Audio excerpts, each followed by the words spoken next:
মানে পরিবেশটারে বিস্ফোরিত করতে যে একটা বক্তব্য দরকার ছিল, হান্নান মাসুদ সেই বক্তব্যটাই দিয়েছে। আগে শুনি হান্নানের বক্তব্যটা, যে ডক্টর মোহাম্মদ ইউনূস তিনি কি যে 8ই আগস্ট আমরা দেখলাম বাংলাদেশে এসে তিনি ক্ষমতা গ্রহণ করলেন, বা 6 আগস্ট থেকে তার সাথে যোগাযোগ হলো, বিষয়টাকে আসলে ওইরকম নাকি এর আগেও তার সাথে যোগাযোগ ছিল এই ছাত্রদের? চলুন দেখি।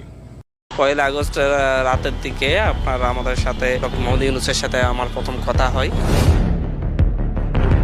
উনি আমাদেরকে বলেন যে হচ্ছে সারা দেশের মানুষ তোমাদের সাথে আছে, তোমরা এগিয়ে যাও, তোমাদের যে কোনো সহযোগিতা আমাকে পাশে পাবে ইনশাল্লাহ। আন্দোলনের সময় কি এমন কারোর সাথে কথা হয়েছে যেটা আমরা এখন পর্যন্ত কেউ জানি না? আন্দোলনের সময় আমাদের ধরুন হচ্ছে হঠাৎ করেই হান্নান মাসুদের এমন বক্তব্যে নড়ে চড়ে বসেছে রাজনীতির প্রশাসন। কারণ শুধু এতটুকু অংশে বক্তব্য দিয়ে তিনি ক্ষান্ত হননি।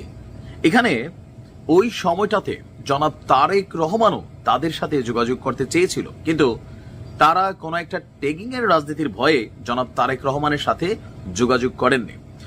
দর্শক, গতকালকে হঠাৎ করে হান্নান মাসুদের এক বক্তব্যকে ঘিরে আবারও মিডিয়া পাড়া তোলপাড় এবং রাজনৈতিক অঙ্গনে চলছে নানান গুঞ্জন। কেউ কেউ বলছেন যে সরকার পতনের আন্দোলনের যে দাবি আওয়ামী লীগ সরকার তৎকালীন প্রেক্ষাপটে করেছিল, ঘটনা কি তাহলে সত্যই? কারণ এখানে তিনি বেশ কিছু বক্তব্য দিয়েছেন যে 1 আগস্ট থেকে ডক্টর মোহাম্মদ ইউনূসের সাথে তারা যোগাযোগের চেষ্টা করেছিলেন প্রবাসী ছাত্রদের যেই সংগঠন আছে এর মাধ্যমে।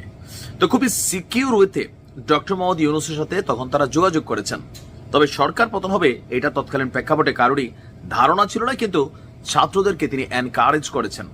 আর সম্ভবত এই যে তাদের তখন থেকেই একটা অপশন ছিল, বা তারা বুঝতে পারতেছিল সরকারের পতন হবে, তাহলে পরবর্তী সময় সরকারের প্রধান কে হবে।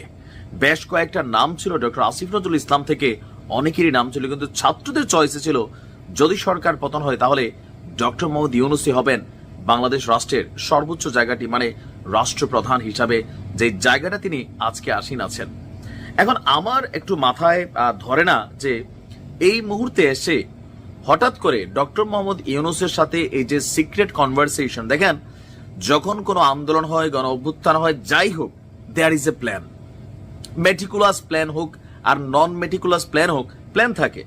সেখানে বিভিন্ন স্টেক হোল্ডাররা কথা বলেন, পরিকল্পনা করেন, আর সেটাকে বাস্তবায়নের জন্য মাঠ পর্যায়ে কাজ করেন অন্যরা। যেমন এই বিষয়গুলো খুবই কমন যে হ্যাঁ, পিছনে হয়তো অনেকেই ছিল, কিন্তু আমার যেটা বোধগম্য না যে এই মুহূর্তে এসে কেন হান্নান মাসুদ ডক্টর মোহাম্মদ ইউনূসের সাথে আগেই কথোপকথন হয়েছে, সরকার পতনের আগেই তিনি তাদের পক্ষে ছিলেন বা আশ্বস্ত করেছেন তিনি আছেন, তারা যেন সামনের দিকে আগায় যায়, এই বক্তব্যটা আসলে কারণটা কি? আমার ধারণা ডক্টর মোহাম্মদ ইউনূস আগামী জুনের মধ্যে নির্বাচন দিয়ে দিবেন, একটা বজ্রকঠিন সিদ্ধান্ত কিন্তু তিনি নিয়েছেন। এনসিপির যে দাবি দেওয়া বা এনসিপির যে চাওয়া, নির্বাচন ছাড়াই আরো বেশ কয়েকটা বছর ডক্টর মোহাম্মদ ইউনূস ক্ষমতায় থাকুক। কেন? থাকলে তারা এই যে বিভিন্ন অর্গানগুলোর সাথে কানেক্টেড আছে, বা এই যে বিভিন্ন মাঠ পর্যায়ে বা লোকাল এরিয়াতে যে মান সম্মান ইজ্জত বা বিভিন্ন জায়গায় কেউ কেউ হয়তো দুর্নীতিও করছেন, কেউ করছেন না, অনেকের নামে অভিযোগ উঠছে, অনেকের নামে উঠছে না। তো এখানে তারা একটা বিশাল একটা সুযোগ কিন্তু উপভোগ করছে, যেটা রাজনৈতিক কোন সরকার ক্ষমতায় আসলে এনসিপির আর থাকবে না, বিশেষ করে বিএনপি এসে থাকবে না। কারণ আপনি দেখেন গেল কয়েকদিন যাবত প্রত্যেকটা ঘটনায় বা এনসিপিও আফটার শেখ হাসিনা তাদের আলাপ আলোচনা সমালোচনার মধ্যে বিএনপিকেই তারা সবচেয়ে বেশি ঘায়েল করার ট্রাই করেন, এবং কি এই বক্তব্যের মধ্যেও জনাব তারেক রহমানের সাথে তারা কথা বলা নাই, তিনি ইচ্ছা করছেন, ট্রাই করছেন, যোগাযোগের চেষ্টা করছেন, বাট তারা সেখানে সাড়া দেয়নি।